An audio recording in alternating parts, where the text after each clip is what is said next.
জীবনে চলার পথে মানুষ হয়েও মানুষকে নিয়েই যত বয়। কারণ স্বার্থের একটু আঘাত ঘটলেই মানুষ অমানুষ হয়ে যায়। দিতে পারবেন যতদিন ততদিনই ভালা। একদিন নিতে চাইলেই আপনি খারাপ বলবে শালার শালা।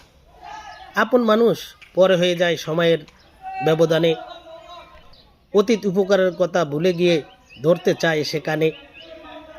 সময় ভালো থাকলে গাইবে গুণগান, অসময়ে সবার আগেই দৌড়ে আসবে করতে অপমান। নিজের স্বার্থ হাসিল করতে করবে তোষামত। সময় সুযোগ পেলেই চোখ পল্লী দিয়ে করবে প্রতিরোধ। ভালো সময়ে যারা আপনার ছিল কাছের ভাই, খারাপ সময়ে এদের মধ্যে অনেকেই এখন আর আপনার পাশে নাই।